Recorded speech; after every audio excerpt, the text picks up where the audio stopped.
नाम द्वितीयो भीमयेव च पूर्णप्रज्ञस्तृतीयस्तु भगवत्कार्यसाधकः बुद्धिर्बलं यशोधैर्यं निर्भयत्वम् अरोगता अजाड्यं वाक्पटुत्वं च हनूमत्स्मरणाद् भवेत्। पृथ्वीमण्डलमध्यस्थाः पूर्णबोधमतानुगाः वैष्णवा विष्णुहृदयाः तन्नमस्ये गुरुन् मम। जन्माद्यस्य यतोऽन्वयादितरतश्चार्थेष्वभिज्ञस्वराट् तेने ब्रह्महृदाय आदिकवये मुह्यन्ति यं सूरयः तेजो वारिमृदां यथा विनिमयो यत्र त्रिसर्गो मृषा धाम्ना स्वेन सदा निरस्तकुहकं सत्यं परं धीमहि सृष्टिस्थित्यप्येहानियतिदृशितमो बन्धमोक्षाश्च यस्मात् अस्य श्रीब्रह्मरुद्रप्रभृतिसुरनरद्वीषशत्रुरात्मकस्य विष्णोर्व्यस्ताः समस्ताः सकलगुणनिधिः सर्वदोषव्यपेतः पूर्णानन्दो व्ययो यो गुरुरपि परमः चिन्तयेतं महान्तम् यं प्रव्रजन्तमनुपेतमपेतकृत्यं द्वैपायनो विरहकातर आजुहाव पुत्रेति तन्मयतया तरवोऽपि नेदुः तं सर्वभूतहृदयं मुनिमानतोऽस्मि। ಶ್ರೀಗುರುಭ್ಯೋ ನಮಃ. ಹರಿ ಓಂ. ಶ್ರೀಮದ್ಭಾಗವತದ ಷಷ್ಠ ಸ್ಕಂದದ ಮೊದಲನೇ ಅಧ್ಯಾಯದಲ್ಲಿ ಇವತ್ತು 64ನೇ ಶ್ಲೋಕ.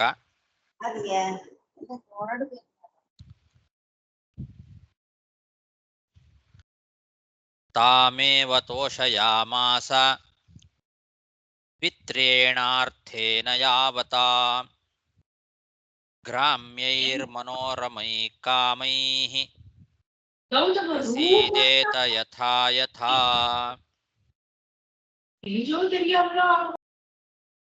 ಅಜಾಮಿಳ ಕಾಡಿನಲ್ಲಿ ಒಬ್ಬ ಕಾಮಿನಿಯನ್ನ ಕಾಮಿಸಿ ಅವಳನ್ನೇ ಮನಸ್ಸಿನಲ್ಲಿ ಚಿಂತೆ ಮಾಡ್ತಾ ಎಲ್ಲಾ ಧರ್ಮವನ್ನು ಕೂಡ ಬಿಟ್ಟ ಅಂತ ಹಿಂದೆ ನೋಡಿದ್ವಿ. ತಾಮೇವ ತೋಷಯಾಮಾಸ, ಅವಳನ್ನೇ ಸಂತೋಷಪಡಿಸ್ತಾ ಸುಂದರವಾದ ಕಾಮಭೋಗ ಪದಾರ್ಥಗಳಿಂದ ಅವಳನ್ನು ಒಲಿಸ್ಕೊಳ್ಬೇಕು ಅಂತ ತನ್ನ ಎಲ್ಲ ಆಸ್ತಿಯನ್ನು ಕೂಡ ಖರ್ಚು ಮಾಡಿಬಿಟ್ಟ. ತನ್ನ ಪಿತ್ರಾರ್ಜಿತವಾದ ಸಂಪತ್ತೇನಿತ್ತು ಅದೆಲ್ಲವನ್ನೂ ಖರ್ಚು ಮಾಡಿ ಅವಳಿಗೆ ಸಂತೋಷವನ್ನ ಕೊಟ್ಟ. ತಾಮೇವ ತೋಷಯಾಮಾಸ ಪಿತ್ರೇಣಾರ್ಥೇನ ಯಾವತಾ ಗ್ರಾಮ್ಯೈರ್ಮನೋರಮೈಃ ಕಾಮೈಃ ಪ್ರಸೀದೇತ ಯಥಾ ಯಥಾ. ವಿಪ್ರಾಂ ಸ್ವಭಾರ್ಯಾಮಪ್ರೌಢಾಂ ಕುಲೇ ಮಹತಿ ಲಂಭಿತಾಂ ವಿಸಸರ್ಜಾಚಿರಾತ್ ಪಾಪಃ ಸ್ವೈರಿಣ್ಯಾಪಾಂಗವಿದ್ಧಧೀಃ.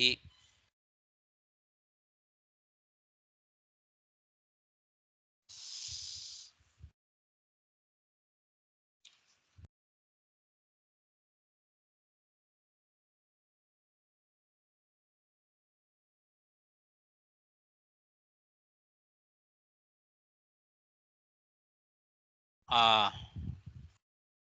ಹೆಣ್ಣಿನ ಕಡೆಗಣ್ಣ ನೋಟಕ್ಕೆ ಬಲಿಯಾಗಿರ್ತಕ್ಕಂತಹ ಆ ಪಾಪಿ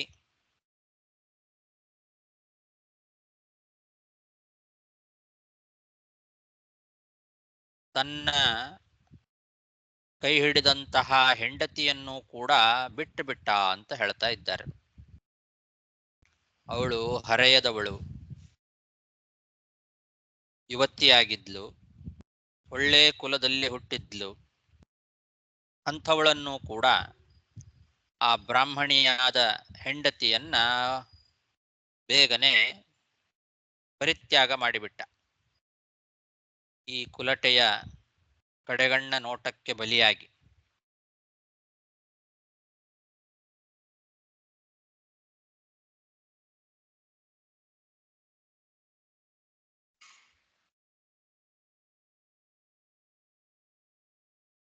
ಕುಲಟ ಅಂತ ಅವಳಿಗೆ ಹೆಸರು. ಆ ಕುಲಟೆಯ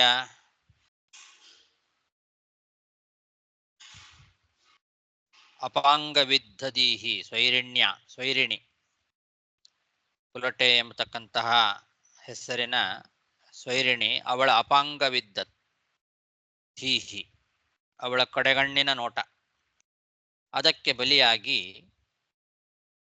ಯುವತಿಯಾದಂತಹ ಒಳ್ಳೆ ಕುಲದಲ್ಲಿ ಹುಟ್ಟಿದಂತಹ ಬ್ರಾಹ್ಮಣಿಯಾದ ಹೆಂಡತಿಯನ್ನ ಬಿಟ್ಟ. ವಿಪ್ರಾಂ ಸ್ವಭಾರ್ಯಾಂ ಅಪ್ರೌಢಾಂ, ಅಪ್ರೌಢ ಅಂತ ಇದೆ ಇಲ್ಲಿ. ಅಪ್ರೌಢಳಾಗಿರ್ತಕ್ಕಂತಹ ಹೆಂಡತಿಯನ್ನ ಬಿಟ್ಟ ಅಂತ. ಅಪ್ರೌಢ ಅಂತಂದ್ರೆ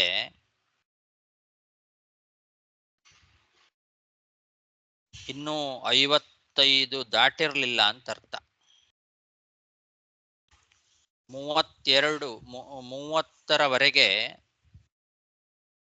30ರವರೆಗೆ ಯುವತಿ ಅಂತ ಕರೀತಾರೆ. ಹೆಣ್ಣು 16 ವರ್ಷದವಳಾದರೆ 16 ವರ್ಷದವರೆಗೆ ಅವಳನ್ನ ಬಾಲೆ ಅಂತ ಕರೀತಾರೆ. 16 ವರ್ಷದ ನಂತರ 30 ವರ್ಷದವರೆಗೆ ಅವಳನ್ನ ಯುವತಿ ಅಂತ ಕರೀತಾರೆ. ಆಮೇಲೆ 30 ವರ್ಷದಿಂದ 55 ವರ್ಷದವರೆಗೆ ಪ್ರೌಢೆ ಅಂತ ಕರೀತಾಳೆ. ಪ್ರೌಢೆ ಅಂತಾರೆ ಅವಳನ್ನ. 55 ವರ್ಷದ ನಂತರದಲ್ಲಿ ವೃದ್ಧೆ ಅಂತ ಕರೆಸ್ಕೊಳ್ತಾಳೆ. ಹಾಗಾಗಿ ಇವಳು ಇನ್ನೂ ಪ್ರೌಢೆ ಆಗಿದ್ದಿಲ್ಲ. ಅಪ್ರೌಢಾಂ ಅಂದ್ರೆ 30 ವರ್ಷದ ಒಳಗಿನವಳೇ ಆಗಿದ್ಲು ಅಂತ ಅರ್ಥ. ಪ್ರೌಢೆಯೂ ಆಗಿರಲಿಲ್ಲ. 30 ವರ್ಷದ ನಂತರದಲ್ಲಿ ಪ್ರೌಢೆ ಆಗ್ತಾಳೆ. ಅಪ್ರೌಢಾಂ ಅಂದ್ರೆ ಇನ್ನು 30 ವರ್ಷನೂ ಆಗಿರಲಿಲ್ಲ, ಅಷ್ಟರೊಳಗೆ ಇದ್ಲು, ಯುವತಿಯಾಗಿದ್ಲು ಅಂತ ಅರ್ಥ. ಅಂತಹ ತನ್ನ ಹೆಂಡತಿಯನ್ನ ಬಿಟ್ಟ. 16 ವರ್ಷದ ನಂತರದಲ್ಲಿ 30 ವರ್ಷದವರೆಗೆ ಅವಳನ್ನ ಯುವತಿ ಅಂತ ಕರೀತಾರೆ. ಆ ಯುವತಿಯಾಗೆ ಇದ್ಲು, ಇನ್ನೂ ಪ್ರೌಢ ಆಗಿರಲಿಲ್ಲ. ಅಪ್ರೌಢಾಂ ಅಂತ.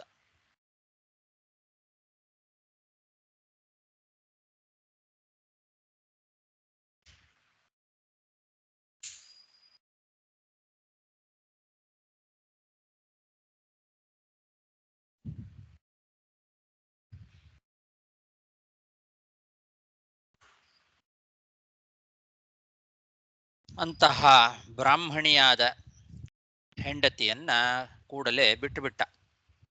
ವಿಪ್ರಾಂ ಸ್ವಭಾರ್ಯಾಂ ಅಪ್ರೌಢಾಂ ಕುಲೇ ಮಹತಿ ಲಂಭಿತಾಂ ವಿಸಸರ್ಜಾಚಿರಾತ್ ಪಾಪಃ ಸ್ವೈರಿಣ್ಯಾಪಾಂಗವಿದ್ದಧೀಃ ಇತಸ್ತತಶ್ಚೋಪನಿನ್ಯೇ ನ್ಯಾಯತೋ ಧನಂ ಬಭಾರಾಸ್ಯಾಃ ಕುಟುಂಬಿನ್ಯಾಃ ಕುಟುಂಬಂ ಮಂದಧೀರಯಂ.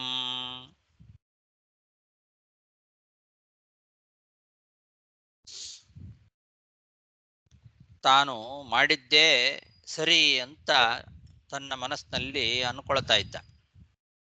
ಅನ್ಯಾಯವನ್ನ ಮಾಡಿದರೂ ಕೂಡ ನಾನು ನ್ಯಾಯದಲ್ಲೇ ಇದ್ದೇನೆ ಅಂತ ತಿಳ್ಕೊಳ್ತಾ ಇದ್ದ. ತಪ್ಪು ಮಾಡ್ತಾ ಹೋದರೆ ನಾವು ಮಾಡಿದ್ದೇ ಸರಿ ಅಂತ ಅನಿಸ್ಬಿಡತ್ತೆ. ಹಾಗಾಗಿ ಎಲ್ಲೆಲ್ಲಿಂದನೋ ಹಣವನ್ನು ತಗೊಂಡು ಬರೋದು,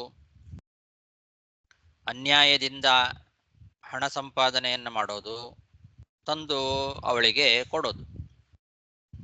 ಆ ದಾಸಿಯ ಕುಟುಂಬ ಪೋಷಣೆ ಮಾಡಲಿಕ್ಕೆ ಪ್ರಾರಂಭ ಮಾಡಿದ. ಅವಳನ್ನು ರಕ್ಷಣೆ ಮಾಡಬೇಕು, ಅವಳಲ್ಲೂ ಮಕ್ಕಳಾದರೂ ಅವರ ಕುಟುಂಬವನ್ನು ರಕ್ಷಣೆ ಮಾಡಬೇಕು, ಅದಕ್ಕೇನು ಮಾಡ್ತಾ ಹೋದ, ಅನ್ಯಾಯದಿಂದ ಹಣ ಸಂಪಾದನೆ ಮಾಡ್ತಾ ಅದೇ ನ್ಯಾಯ ಅಂತ ತಿಳ್ಕೊಳ್ಳಿಕ್ಕೆ ಪ್ರಾರಂಭ ಮಾಡಿದ. ಇತಸ್ತತಶ್ಚೋಪನಿನ್ಯೇ ನ್ಯಾಯತೋ ಅನ್ಯಾಯತೋ ಧನಂ ಬಭಾರಾಸ್ಯ ಕುಟುಂಬಿನ್ಯಾಹ ಕುಟುಂಬಂ ಮಂದಧೀರಯಂ ಯದಸೌ ಶಾಸ್ತ್ರಮುಲ್ಲಂಘ್ಯ ಸ್ವೈರಚಾರ್ಯಾರ್ಯ ಗರ್ಹಿತಃ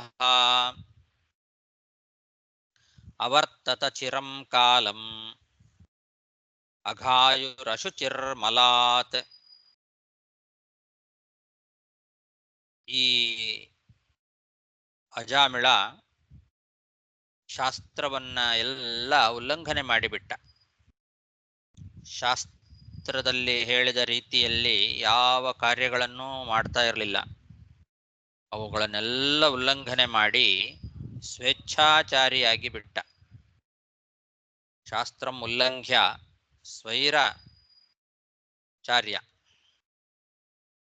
ಸ್ವೈರಚಾರಿ ಆಗಿಬಿಟ್ಟ. ಆರ್ಯ ಗರ್ಹಿತನಾಗಿ ಬಿಟ್ಟ.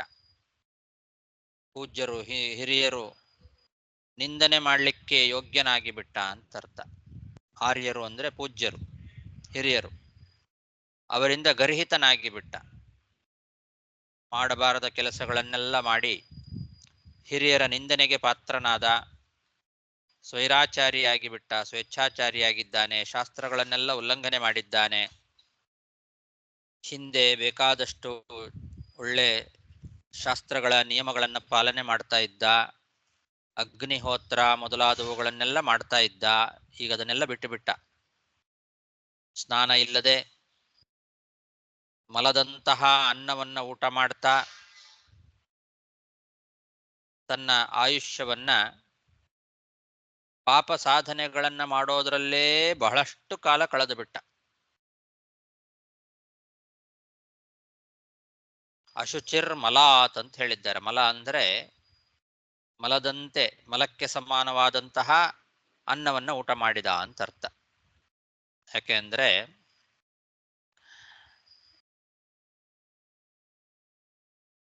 ಭಗವಂತನಿಗೆ ಸಮರ್ಪಣೆ ಮಾಡದೆ, ವೈಶ್ವದೇವ ಮೊದಲಾದವುಗಳನ್ನ ಮಾಡದೆ ಅನ್ನವನ್ನ ತಿಂದರೆ ಅದು ಮಲಕ್ಕೆ ಸಮಾನ ಅಂತ ಹೇಳಿದ್ದಾರೆ. ಭಗವಂತನಿಗೆ ಅನಿವೇದಿತವಾದ ನಮ್ಮ ಹೊಟ್ಟೆಪಾಡಿಗೋಸ್ಕರ ನಾವು ಅಡಿಗೆ ಮಾಡಿಕೊಂಡು ಊಟ ಮಾಡಿದ್ರೆ ಅದು ಮಲವನ್ನೇ ತಿಂದ ಹಾಗೆ.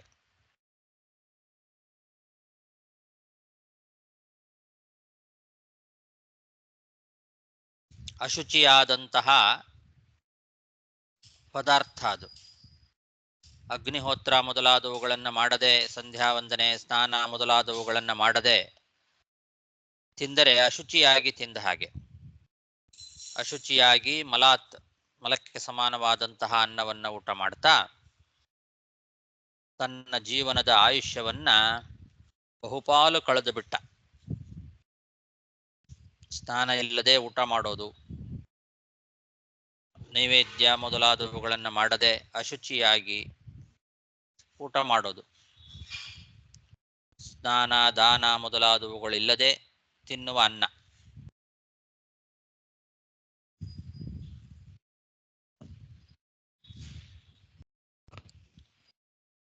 ಯದಸೌ ಶಾಸ್ತ್ರಮುಲ್ಲಂಘ್ಯ ಸ್ವೈರಾಚಾರ್ಯಾರ್ಯಗರ್ಹಿತಃ ಅವರ್ತತ ಚಿರಂ ಕಾಲಂ ಅಘಾಯುರಶುಚಿರ್ಮಲಾತ್ ತತಯೇನಂ ದಂಡಪಾಣೇಃ ಸಕಾಶಂ ಕೃತಕಿಲ್ಬಿಷಂ ನೇಷ್ಯಾಮೋ ಕೃತನಿರ್ವೇಷಂ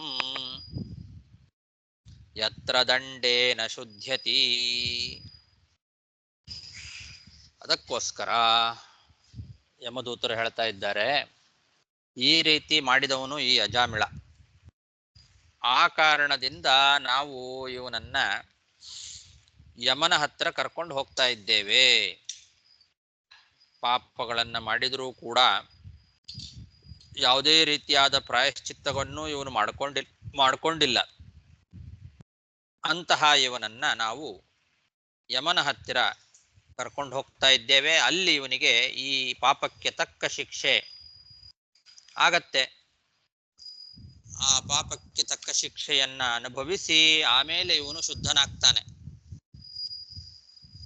ಯತ್ರ ದಂಡೇನ ಶುದ್ಧತಿ ಅಂತ, ದಂಡದಿಂದ ಶುದ್ಧನಾಗ್ತಾನೆ. ದಂಡನೆಯನ್ನ ಮಾಡೋದ್ರಿಂದ ಇವನಿಗೆ ಶುದ್ಧಿ ಆಗತ್ತೆ.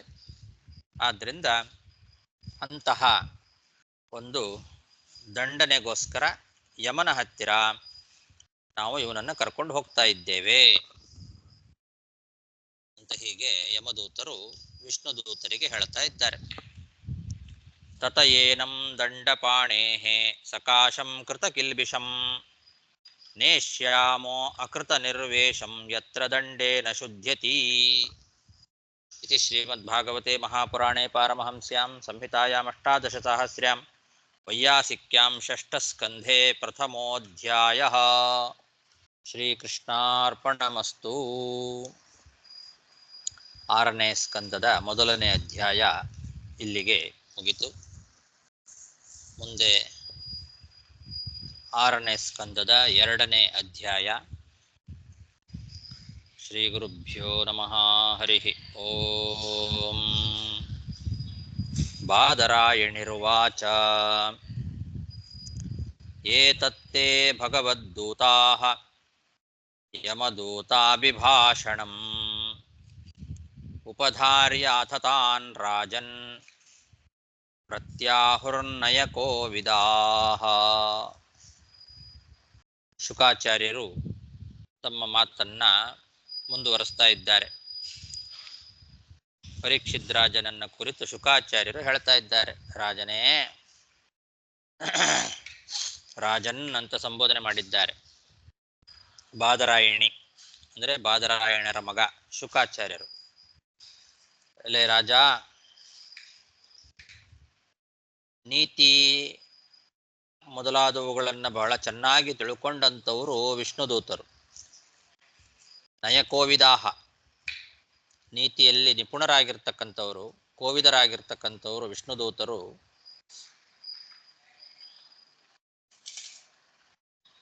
ಏನು ಮಾಡಿದರು? ಯಮದೂತರು ಹೇಳಿದ ಈ ಮಾತನ್ನ ಕೇಳಿ ಅವರು ಹೇಳುತ್ತಾ ಇದ್ದಾರೆ ಮುಂದೆ. ಯಮದೂತಾಭಿಭಾಷಣಂ ಉಪಧಾರ್ಯ. ಯಮದೂತರು ಇದುವರೆಗೂ ಹೇಳಿದ ಮಾತನ್ನ ಕೇಳಿ ನೀತಿ ಕೋವಿದರಾದಂತಹ ಆ ವಿಷ್ಣುದೂತರು ಹೇಳ್ತಾ ಇದ್ದಾರೆ. ಭಗವದ್ದೂತಾಹ ಪ್ರತ್ಯಾಹು. ಆ ಭಗವದ್ದೂತರು, ಭಗವಂತನ ದೂತರು ಈ ಮುಂದೆ ಹೇಳುವ ಮಾತನ್ನ ಹೇಳ್ತಾ ಇದ್ದಾರೆ.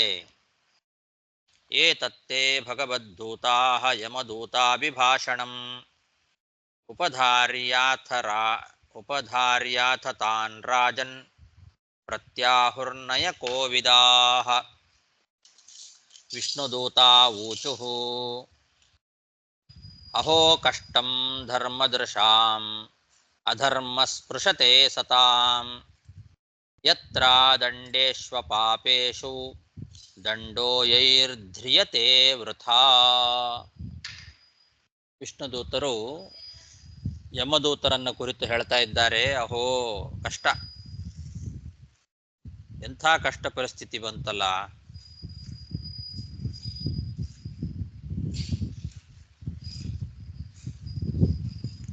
ಧರ್ಮಜ್ಞಾನಿಗಳ ಸಭೆ ಅಂತ ಕರೆಸ್ಕೊಂಡಿರ್ತಕ್ಕಂಥದ್ದು ಯಮಧರ್ಮರಾಜನ ಸಭೆ. ಆ ಧರ್ಮಜ್ಞಾನಿಗಳ ಸಭೆಗೂ ಕೂಡ ಅಧರ್ಮ ಅಂತನ್ನೋದು ಪ್ರವೇಶ ಮಾಡಿದಂತೆ ಆಗಿಬಿಡ್ತು. ಯಾರಿಗೆ ಪಾಪ ಇಲ್ಲವೋ ಅಂಥವರಿಗೂ ಕೂಡ ಶಿಕ್ಷೆಯನ್ನ ಕೊಡುವಂತಹ ಪರಿಸ್ಥಿತಿ ಬಂದು ಬಿಡ್ತು. ಎಂಥ ಕಷ್ಟ ಪರಿಸ್ಥಿತಿ ಇದು ಅಂತಾರೆ ವಿಷ್ಣುದೂತರು. ಅದಂಡೇಶು ಅಪಾಪೇಶು ದಂಡಃ ಯೈರ್ಧ್ರಿಯತೆ ವೃಥ. ಅದಂಡ್ಯರು, ದಂಡನೆಗೆ ಯೋಗ್ಯರಲ್ಲದೆ ಇರ್ತಕ್ಕಂಥವ್ರು, ಅಪಾಪೇಶು ಪಾಪ ಇಲ್ಲದೆ ಇರ್ತಕ್ಕಂಥವ್ರು, ಅಂಥವರಿಗೂ ಕೂಡ ಎಲ್ಲಿ ದಂಡನೆ ಕೊಡ್ತಾ ಇದ್ದಾರೋ ಅಂತಹ ವೃಥ ಶಿಕ್ಷೆ, ವ್ಯರ್ಥವಾದ ಶಿಕ್ಷೆಯನ್ನ ಕೊಡ್ತಾ ಇದ್ದಾರೆ. ಅಂಥದ್ದು ಧರ್ಮಜ್ಞಾನಿಗಳ ಸಭೆ. ಅಧರ್ಮ ಅನ್ನೋದು ಅಲ್ಲಿ ಪ್ರವೇಶ ಮಾಡದಂತೆ ಆಗಿದೆ. ಅಧರ್ಮ ಸ್ಪೃಶತೆ ಧರ್ಮದೃಶಾಂ ಸತಾಂ ಅಧರ್ಮ ಸ್ಪೃಶತೆ. ಧರ್ಮದೃಶಾಂ ಸತಾಂ ಸಜ್ಜನರ ಸಭೆ, ಧರ್ಮಕ್ಕೆ ಬೆಲೆಯನ್ನು ಕೊಡ್ತಕ್ಕಂತಹ ಧರ್ಮಜ್ಞಾನಿಗಳ ಸಭೆ. ಆ ಧರ್ಮಜ್ಞಾನಿಗಳ ಸಭೆಗೂ ಕೂಡ ಅಧರ್ಮ ಪ್ರವೇಶ ಮಾಡಿದರೆ ಹೇಗಾಗ್ತದೆ? ಅದರಂತೆ ಆಯ್ತು ಇವಾಗ. ಧರ್ಮದೃಶಾಂ ಸಭಾಂ ಅಧರ್ಮ ಸ್ಪೃಶತಿ. ಯಾಕೆ? ಪಾಪ ಇಲ್ಲದೆ ಇರತಕ್ಕಂಥವರಿಗೆ ದಂಡನೆ ಕೊಡ್ಲಿಕ್ಕೆ ಯೋಗ್ಯರಲ್ಲದೆ ಇರತಕ್ಕಂಥವರಿಗೆಲ್ಲ ದಂಡನೆ ಸಿಗ್ತಾ ಇದೆ. ಅದಂಡೇಶು ಅಪಾಪೇಶು ದಂಡ. ಅಪಾಪರು ಅದಂಡ್ಯರು ಆದರೂ ಅವರಿಗೆ ದಂಡನೆ ಕೊಡ್ತಾ ಇದ್ದಾರೆ. ಎಂಥ ಕಷ್ಟ ಕಾಲ ಬಂದುಬಿಡ್ತು ಅಂತ ಇದ್ದಾರೆ. ಸತಾಂ ಅಂತ ಒಂದು ಪಾಠ, ಸಭಾಂ ಅಂತ ಮತ್ತೊಂದು ಪಾಠ, ಎರಡು ಪಾಠ ಇದೆ. ಸ್ಪೃಶತೆ ಸತಾಂ ಅಂತಂದರೆ ಸಜ್ಜನರಿಗೂ ಕೂಡ ಅಂತ ಅರ್ಥ ಬರ್ತದೆ. ಸಜ್ಜನರು ಕೂಡ ಅಧರ್ಮ ಮಾಡ್ತಾ ಇದ್ದಾರೆ ಅಂತ. ಧರ್ಮಜ್ಞಾನಿಗಳಾದ ಸಜ್ಜನರೂ ಅಧರ್ಮ ಮಾಡ್ತಾ ಇದ್ದಾರೆ ಅಂತ. ಇನ್ನೊಂದು ಸ್ಪೃಶತೆ ಸಭಾಂ ಅಂತ ಪಾಠ ಇಟ್ಟುಕೊಂಡ್ರೆ ಧರ್ಮಜ್ಞಾನಿಗಳ ಸಭೆ, ಆ ಸಭೆಗೂ ಅಧರ್ಮ ಪ್ರವೇಶ ಮಾಡಿದಂತೆ ಆಯಿತು ಅಂತ ಆ ರೀತಿ ಅರ್ಥ. ಅಹೋ ಕಷ್ಟಂ ಧರ್ಮದೃಶಾಂ ಅಧರ್ಮ ಸ್ಪೃಶತೆ ಸತಾಂ ಯತ್ರ ದಂಡೇಷ್ವಪಾಪೇಷು ದಂಡೋ ಯೈರ್ಧ್ರಿಯತೆ ವೃಥಾ ಪ್ರಜಾನಾಂ ಪಿತರೋ ಯೇ ಚ ಶಾಸ್ತಾರಃ ಸಾಧವಃ ಸಮಾಃ ಯದಿ ಸ್ಯಾತ್ತೇಷು ವೈಷಮ್ಯಂ ಕಂ ಯಾಂತಿ ಶರಣಂ ಪ್ರಜಾಃ.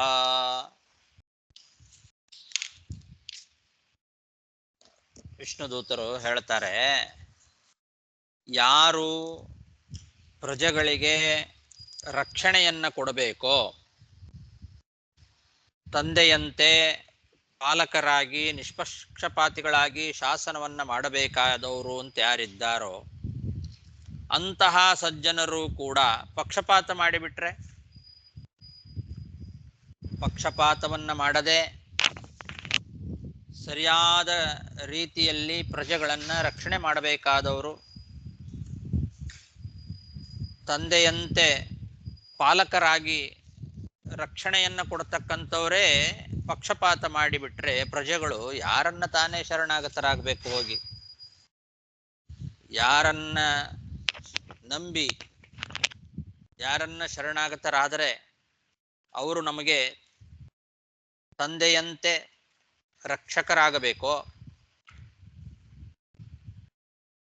ಯಾವುದೇ ಪಕ್ಷಪಾತವನ್ನು ಮಾಡದೆ ಶಾಸನವನ್ನು ಮಾಡಬೇಕು ಅಂಥವರೇ, ಅಂತಹ ಸಜ್ಜನರೇ ಸಾಧವಃ ಶಾಸ್ತಾರಃ ಪಿತರಃ.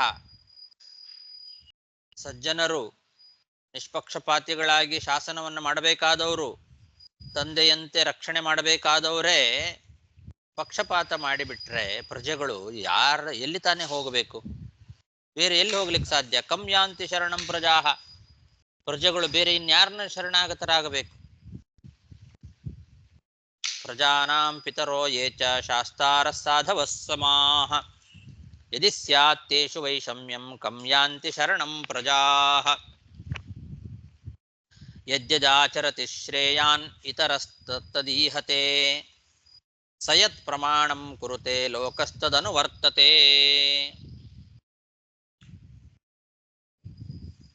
ಇವರು ಹೀಗೆ ಮಾಡಿಬಿಟ್ರೆ ಮುಂದೆ ಏನಾಗತ್ತೆ ಗೊತ್ತಾ? ಎಲ್ಲರೂ ಆಚರಣೆ ಮತ್ತೆ ಆಚರಣೆ ಮಾಡ್ಲಿಕ್ಕೆ ಪ್ರಾರಂಭ ಮಾಡ್ತಾರೆ.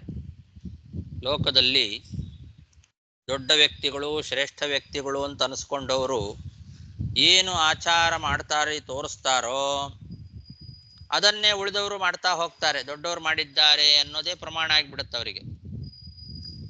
ದೊಡ್ಡವರು ಮಾಡಿದ್ದಾರೆ ಆದ್ರಿಂದ ನಾವು ಮಾಡ್ತೇವೆ. ನಮ್ಮ ಹಿರಿಯರು ಜ್ಞಾನಿಗಳು ಈ ರೀತಿ ಮಾಡ್ತಾ ಬಂದಿದ್ದಾರೆ, ಅದನ್ನು ನಾವು ನೋಡಿದ್ದೇವೆ, ಹಾಗಾಗಿ ನಾವು ಹಾಗೆ ಮಾಡ್ತೇವೆ ಅಂತ ಮುಂದಿನವರು ಹಾಗೆ ಅನುಸರಣೆ ಮಾಡಿಬಿಡ್ತಾರೆ. ಆ ಹಿರಿಯರು ಶ್ರೇಷ್ಠ ವ್ಯಕ್ತಿಗಳು ಯಾವುದನ್ನ ಪ್ರಮಾಣ ಅಂತ ತೋರಿಸ್ತಾರೋ ಅದನ್ನೇ ಇವರು ಪ್ರಮಾಣ ಅಂತ ನಂಬಿಬಿಡ್ತಾರೆ ಮುಂದಿನವರು. ಹಾಗಾಗಿ ಇಲ್ಲಿ ತಂದೆಯಂತೆ ಪಾಲಕರಾಗಿ ನಿಷ್ಪಕ್ಷಪಾತಿಗಳಾಗಿ ಶಾಸನ ಮಾಡಬೇಕಾದವರು ಈ ರೀತಿ ತಪ್ಪು ಮಾಡಿಬಿಟ್ರೆ ಮುಂದಿನವರು ಕೂಡ ಇದೇ ಸರಿ ಅಂತ ತಿಳ್ಕೊಂಡು ಅವರು ತಪ್ಪು ಮಾಡಬೇಕಾಗ್ತದೆ ಅಂತ ಅಭಿಪ್ರಾಯ. ಎಲ್ಲರೂ ತಪ್ಪನ್ನೇ ಸರಿ ಅಂತ ತಿಳ್ಕೊಂಡು ಮುಂದೆ ಎಲ್ಲರೂ ಇದೇ ರೀತಿ ಒಂದು ಕ್ರಮವನ್ನು ಅನುಸರಣೆ ಮಾಡ್ತಾ ಹೋಗುವಂಥ ಪರಿಸ್ಥಿತಿ ಬರ್ತದೆ. ಯಜ್ಜದಾಚರತಿ ಶ್ರೇಷ್ಠ ತತ್ತದೇವೇತರೋ ಜನಃ ಸಯತ್ ಪ್ರಮಾಣಂ ಕುರುತೆ ಲೋಕಸ್ಥದನುವರ್ತತೆ ಅಂತ ಭಗವದ್ಗೀತೆಯಲ್ಲಿ ಇರ್ತಕ್ಕಂಥದ್ದು. ಅದೇ ರೀತಿಯ ಅದೇ ಅರ್ಥವನ್ನು ಕೊಡುವ ಸ್ವಲ್ಪ ವ್ಯತ್ಯಾಸದ ಶ್ಲೋಕ. ಯಜ್ಜದಾಚರತಿ ಶ್ರೇಯಾನ್ ಇತರಸ್ತತ್ತದೀಹತೆ ಸಯತ್ ಪ್ರಮಾಣಂ ಕುರುತೆ ಲೋಕಸ್ಥದನುವರ್ತತೆ ಯಸ್ಯಾಂಕೆ ಶಿರ ಆದಾಯ ಲೋಕಸ್ವಪಿತಿ ನಿರ್ವೃತಃ ಸ್ವಯಂ ಧರ್ಮಂ ಅಧರ್ಮಂ ವಾ ನಹಿ ವೇದ ಯಥಾ ಪಶುಃ.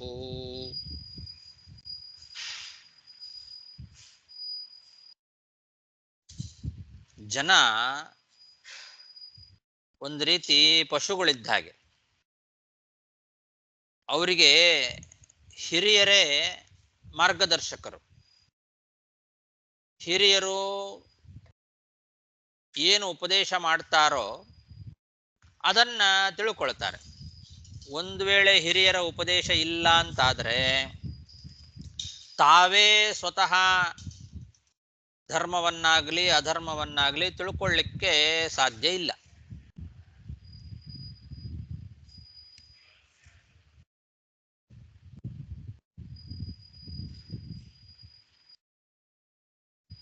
ಮನುಷ್ಯರ ಒಂದು ಸ್ವಾಭಾವಿಕವಾದ ಪ್ರವೃತ್ತಿ ಹೇಗಿರುತ್ತೆ ಅಂತಂದರೆ, ತಾವು ಯಾವುದು ಧರ್ಮ ಯಾವುದು ಅಧರ್ಮ ಅಂತ ತಿಳ್ಕೊಳ್ಳಿಕ್ಕೆ ಹೋಗೋದಿಲ್ಲ ಕಷ್ಟಪಟ್ಟು. ದೊಡ್ಡವರು ಏನು ಮಾಡ್ತಾರೋ, ಅವ್ರೇನು ಉಪದೇಶ ಮಾಡ್ತಾರೋ ಅದು ಧರ್ಮ, ಅವ್ರೇನು ಹೇಳ್ತಾರೋ ಅದನ್ನು ಕೇಳ್ತಾರೆ. ಅವ್ರ ತೊಡೆ ಮೇಲೆ ತಲೆ ಇಟ್ಟು ನೆಮ್ಮದಿಯಾಗಿ ಮಲ್ಕೊಂಡು ಬಿಡ್ತಾರೆ. ದೊಡ್ಡವರ ತೊಡೆ ಮೇಲೆ ತಲೆ ಇಟ್ಟು ಮಲ್ಕೊಂಡು ಬಿಟ್ರೆ ಎಲ್ಲ ಮರೆತು ಬಿಡ್ತಾರೆ. ಮಕ್ಕಳು ಅವರಿಗೇನು ಗೊತ್ತಿರೋದಿಲ್ಲ. ಮಕ್ಕಳಿಗೆ ತಂದೆ ತಾಯಿಗಳು ಏನು ಹೇಳ್ತಾರೋ ಅದನ್ನು ಕೇಳ್ತಾರೆ. ಅದು ತಪ್ಪೋ ಸರಿಯೋ, ಇದಕ್ಕೆ ಪ್ರಮಾಣ ಇದೆಯೋ ಇಲ್ವೋ, ಇದು ಧರ್ಮನೋ ಅಧರ್ಮನೋ ಯಾವ ವಿಚಾರವನ್ನು ಮಾಡೋದಿಲ್ಲ ಮಕ್ಕಳು. ತಂದೆ ತಾಯಿಗಳು ಏನು ಹೇಳ್ತಾರೋ ಅದನ್ನು ಕೇಳೋದಷ್ಟೆ. ತಂದೆ ತಾಯಿಗಳ ತೊಡೆ ಮೇಲೆ ತಲೆ ಇಟ್ಟು ಮಲ್ಕೊಂಡು ಬಿಟ್ರೆ ಯಾವ ಒಂದು ಭಯನೂ ಇರೋದಿಲ್ಲ ಮಕ್ಕಳಿಗೆ. ಅವ್ರು ನಮ್ಮನ್ನು ಕಾಪಾಡ್ತಾರೆ ಅನ್ನೋ ನಂಬಿಕೆ ಪೂರ್ಣವಾಗಿ ನಂಬಿಬಿಟ್ಟಿರ್ತಾರೆ. ತಂದೆ ತಾಯಿಗಳ ತೊಡೆ ಮೇಲೆ ತಲೆ ಇಟ್ಟು ಸುಖವಾಗಿ ನೆಮ್ಮದಿಯಿಂದ ನಿದ್ದೆ ಮಾಡ್ತಾರೆ. ಹಾಗೆ ಎಲ್ಲ ಲೋಕ ಮಕ್ಕಳು ತಂದೆ ತಾಯಿಗಳು ಹೇಗೋ ಹಾಗೆ ಇಡೀ ಲೋಕ, ಇಡೀ ಜಗತ್ತು ಹಿರಿಯರ ಮೇಲೆ ನಿಂತಿದೆ.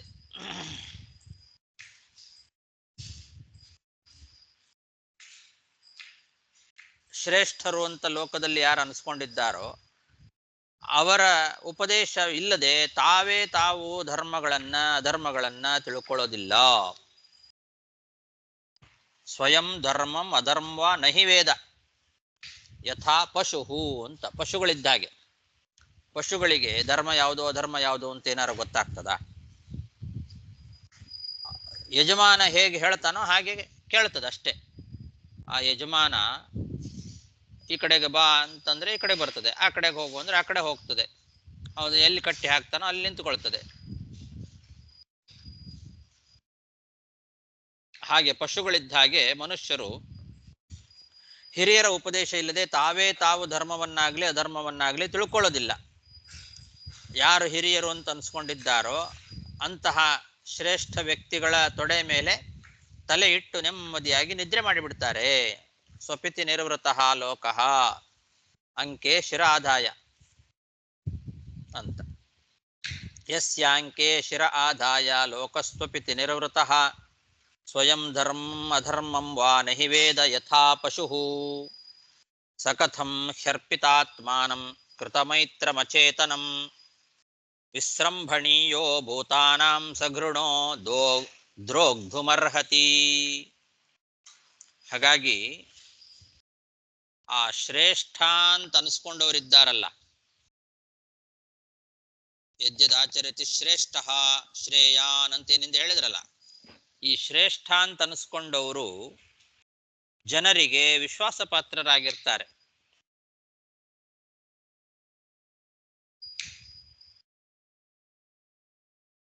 ಅವರ ಮೇಲೆ ವಿಶ್ವಾಸ ಇಟ್ಟು ಬಹಳಷ್ಟು ಜನ ಅವರನ್ನು ಅನುಸರಣೆ ಮಾಡೋರು ಇರ್ತಾರೆ. ಇದನ್ನ ಗಮನದಲ್ಲಿಟ್ಟುಕೊಳ್ಬೇಕು ಹಿರಿಯರಾದವರು. ನಮ್ಮನ್ನ ನೋಡಿ ನನ್ನನ್ನೇ ಅನುಸರಣೆ ಮಾಡ್ತಕ್ಕಂಥವ್ರು ಬಹಳ ಜನ ಇದ್ದಾರೆ ಅಂತನ್ನೋದನ್ನ ಮನಗಂಡು ದಯಾಳುಗಳಾಗಿ ತಮ್ಮಲ್ಲೇ ವಿಶ್ವಾಸವನ್ನ ಇಟ್ಟಿರ್ತಕ್ಕಂತಹ, ತಮ್ಮಲ್ಲೇ ಮನಸ್ಸನ್ನ ಇಟ್ಟಿರ್ತಕ್ಕಂತಹ ಏನೂ ತಿಳಿಯದ ಜನರೇನಿದ್ದಾರೆ ಆ ಜನರಿಗೆ ದ್ರೋಹ ಮಾಡೋದು ಒಳ್ಳೇದಲ್ಲ. ತಮ್ಮನ್ನೇ ನಂಬಿ ಬದುಕ್ತಾ ಇರ್ತಾರೆ ಜನಗಳು, ತಮ್ಮ ಮೇಲೆ ವಿಶ್ವಾಸ ಇಟ್ಟಿರ್ತಾರೆ. ಅವ್ರಿಗೇನು ಗೊತ್ತಿರೋದಿಲ್ಲ ಜನಗಳಿಗೆ. ಅವ್ರೇನ್ ಮಾಡೋರು, ಜನರನ್ನ ನೋಡಿ ಅವ್ರು ಹೇಗ್ ಮಾಡ್ತಾರೋ ಹಾಗೆ ಮಾಡೋರು ಅಷ್ಟೇ. ಆ ಜನಗಳಿಗೆ ಏನು ಗೊತ್ತಿಲ್ಲ ಪಾಪ. ಅವರು ಬರೇ ಹಿರಿಯರ ತೊಡೆ ಮೇಲೆ ತಲೆ ಇಟ್ಟು ನೆಮ್ಮದಿಯಿಂದ ಮಲ್ಕೊಳ್ಳೋರು. ಧರ್ಮ ಯಾವುದು ಅಧರ್ಮ ಯಾವುದು ಅಂತ ತಿಳ್ಕೊಳ್ಳೋದಿಲ್ಲ ಅವರು. ನೋಡ್ತಾ ಇರ್ತಾರೆ, ದೊಡ್ಡವರನ್ನ ನೋಡ್ತಾರೆ, ಶ್ರೇಷ್ಠರು ಅಂತ ಅನ್ಸ್ಕೊಂಡವರನ್ನ ನೋಡ್ತಾರೆ. ಅವ್ರು ಹೇಗ್ ಮಾಡ್ತಾರೋ ಹಾಗೆ ಮಾಡ್ತಾರೆ. ಅದಕ್ಕೆ ದೊಡ್ಡವರಾದವರು ತಿಳ್ಕೊಂಡವ್ರು ಏನ್ ಮಾಡಬೇಕು, ಈ ಎಚ್ಚರದಿಂದ ಇರಬೇಕು. ನನ್ನನ್ನು ನಂಬಿಕೊಂಡು ನನ್ನಲ್ಲೇ ಮನಸ್ಸನ್ನ ಇಟ್ಟು ಏನೂ ಗೊತ್ತಿಲ್ಲದೆ ಇರೋ ಜನ ಇವರು, ಅವರಿಗೆ ನಾನು ದ್ರೋಹ ಮಾಡಬಾರದು, ನನ್ನಲ್ಲೇ ವಿಶ್ವಾಸವನ್ನ ಇಟ್ಟಿದ್ದಾರೆ ಅಂತ ಹೇಳಿ ತಾವು ಚೆನ್ನಾಗಿ ನಡ್ಕೊಳ್ಬೇಕು. ಶಾಸ್ತ್ರೋಕ್ತ ವಿಧವಾದ ರೀತಿಯಲ್ಲಿ ತಾನು ಇರಬೇಕು. ಅದನ್ನ ನೋಡಿ ಅವರು ಕೂಡ ಕಲಿತಾರೆ, ಧರ್ಮವನ್ನ ಮಾಡ್ತಾರೆ. ಉಳಿದವರು ತಾನೇ ಅಧರ್ಮ ಮಾಡಿಬಿಟ್ರೆ ಏನೂ ತಿಳಿಯದೇ ಇರತಕ್ಕಂತಹ ಜನ ಇವರನ್ನೇ ನಂಬಿದವರು ಅದೇ ಧರ್ಮ ಅಂತ ತಿಳ್ಕೊಂಡು ಅವರು ಅದನ್ನೇ ಮಾಡ್ತಾರೆ. ಹಾಗಾಗಿ ಬಹಳ ಜವಾಬ್ದಾರಿಯಾದಂತಹ ಒಂದು ಸ್ಥಾನ ಅದು. ಶ್ರೇಷ್ಠರು ಅಂತ ಅನಿಸ್ಕೊಳ್ಳೋದು ಬಹಳ ಮುಖ್ಯ ಅಲ್ಲ, ಅದನ್ನ ಚೆನ್ನಾಗಿ ನಿಭಾಯಿಸಬೇಕು.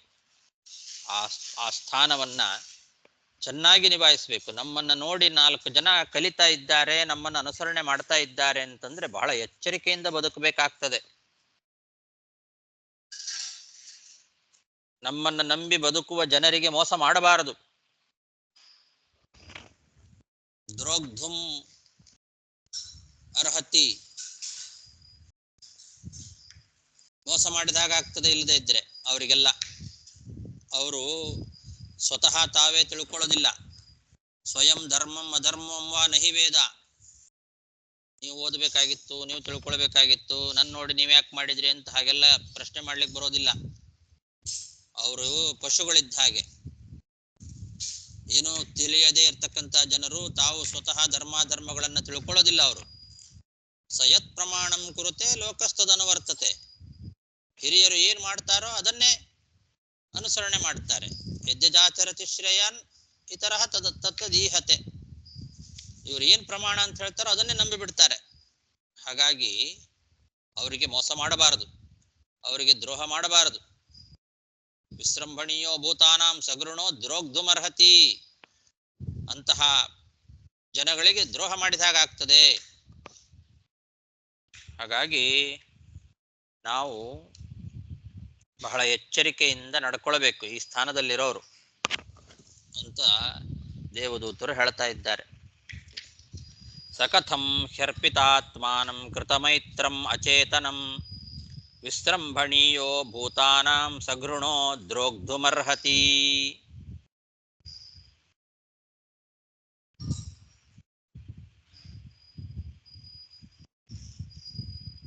ಸಾಕು. ಶ್ರೀಕೃಷ್ಣಾರ್ಪಣಮಸ್ತು.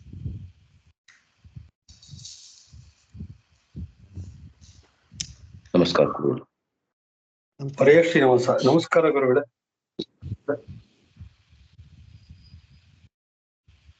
ನಮಸ್ಕಾರ ಗುರುಗಳೇ. ನಮಸ್ಕಾರ ಗುರುಗಳೇ.